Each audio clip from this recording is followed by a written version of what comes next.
The German Democratic Republic today announced that it was casting off its ties to the Soviet Union and forming a united Germany for the first time since World War II. So the Iron Curtain is slowly opening up to let the infecting light of capitalism shine directly on the motherland. Latvia officially seceded from the Soviet Union today after a long struggle to regain its independence, and its key port of Riga will be sorely missed. You will all get what's coming to you. Russia will survive.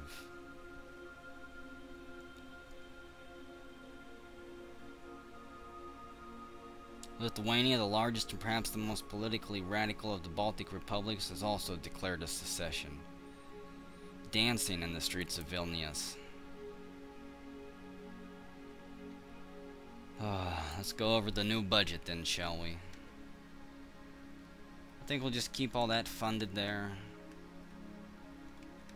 We'll leave that there. They want us to cut back on that just a little bit. Let's see, take space down to 15. I'm gonna take military up to 30 though. You have exceeded your available funds, man. We're really screwed now. Okay, well, I'll just approve what we've got here. Let's check our budgets real quick. Total rubles, available funds 0. Total amount used, way too much. The country is going broke, sir. We'll see how we handle this.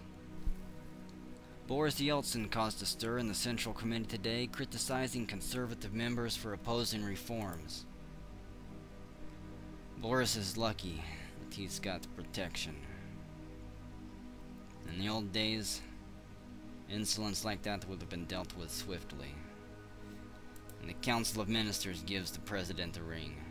Comrade President, your loyal supporter Boris Yeltsin is causing waves in the Central Committee by accusing conservatives of sabotaging perestroika. The committee demands that you reprimand Yeltsin. This would reinforce your popularity amongst the hardliners. However, you must keep in mind that Yeltsin has a great deal of political savvy and a growing base of support among the radicals, who would easily be influenced by your decision. Don't make him a martyr. Support the Yeltsin? Make a speech appealing for patience and calm, openly criticize Yeltsin, or attempt to force Yeltsin's resignation. That might be too forceful, trying to force his resignation. We'll just make a speech appealing for patience for now until we find out exactly what's going on with the Eastern Bloc countries over there. The President attempted to calm conservatives in Politburo today who were calling for the resignation of Boris Yeltsin. The conservatives were none too pleased to see the President condoning such radical outbursts. I thought that they'd be happy that I was condoning his vulgar outbursts. It's December 1987. You can tell that the support for us is slowly fading, down 8% there if you can believe it. And 1988 rolls in. The telex begins beeping. Blight in Uzbekistan. Cotton crops are decimated, and the consumer goods are expected to also notice a significant price increase, if not mass scarcity. So our reserves are now way over our gross national product. Unrest in goods. We have noticed a slight increase in unrest in a few areas. There are control programs currently underway. What is crisis if we click on that? Apparently nothing. I still haven't went through all these menus here. I don't know what a lot of them do. Boris Yeltsin made an appearance today in the Red Scare. Thousands turned out to show their support as he began apparently dancing and jiving, shucking and grooving all through the streets. People are fed, they have jobs, they have homes. Where do we go from here? Get those reserves back up somehow.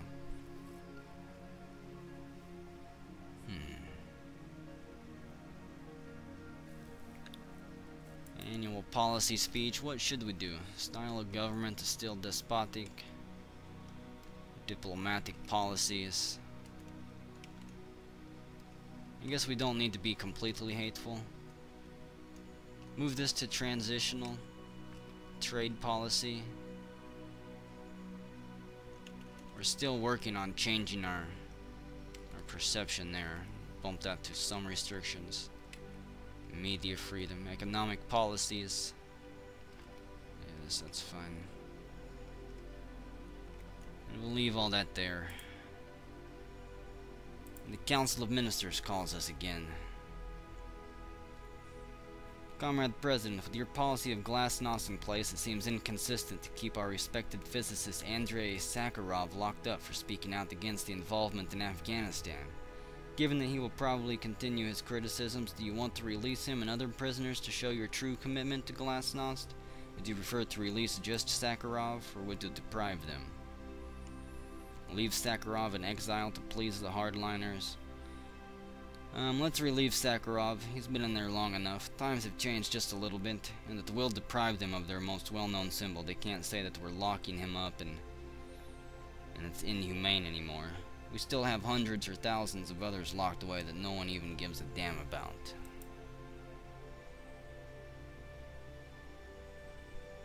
The President signed an order yesterday releasing noted physicist Andrei Sakharov from exile.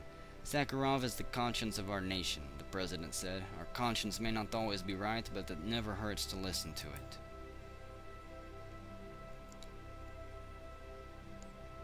And what does our conscience say now? What does it say we should do about Romania? I guess they'll accept the money that we're handing out. The US today announced a major breakthrough in the Star Wars nuclear defense program using supercomputer technology. It's malarkey. X-Wings, TIE fighters. Surely my KGB spies have returned the wrong information. The Force, there's no such thing. Comrade President, our ever-increasing military budget is driving our economy into the ground. The US is now willing to sign a treaty eliminating all medium-range nuclear missiles. This milestone of nuclear arms treaties would account for about 3% of the nuclear potential of both countries. Should we sign the treaty and hail it as an important first step in halting the arms race? If not, should we just reject it as an insignificant because it doesn't include a cut in the Star Wars research? Or just reject it and hope the economy will catch up with the military spending?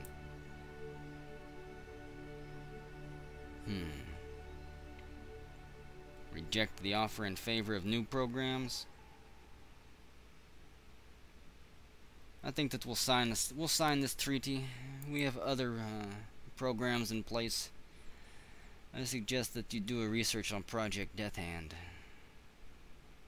We can cut just a little bit of military funding here. The President signed the INF treaty today in Washington, D.C., banning all mid-range nuclear missiles. We can still launch a missile to the moon and have it wrap around and land right here in our backyard. So what's the big deal? It takes a couple days longer? Oh well, the KGB gives us a call. Comrade President, Boris Yeltsin's popularity is skyrocketing. If free elections come into effect, you stand to lose. We could have him removed and place the blame on Muslim terrorists. Would you object to such a plan? What type of man am I? You go along with the covert action in a desperate attempt to ensure your power? You are outraged and fire your advisor for suggesting such a thing? You simply tell your advisor that such a plan is out of the question and leave it at that. You go along with the covert action? If we did off Boris Yeltsin, it would be a good thing for the motherland.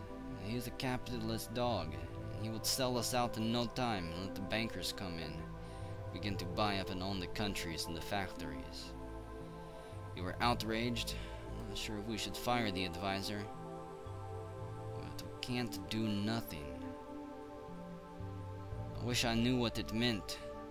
How am I saying this? You simply tell your advisor that such a plan is out of the question? How am I saying that? Is that sarcastically?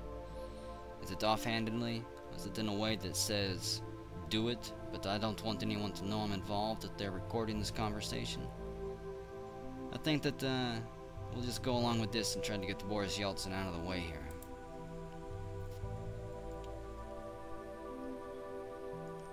A rally in which Boris Yeltsin was scheduled to speak was interrupted today as an unidentified gunman was apprehended by members of the KGB. The man was said to be disoriented and confused.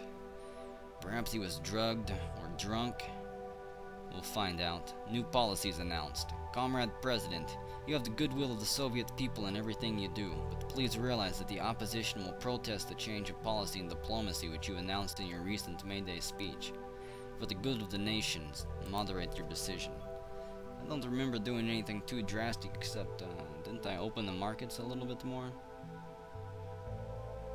Maybe even made our military a little bit more peaceful?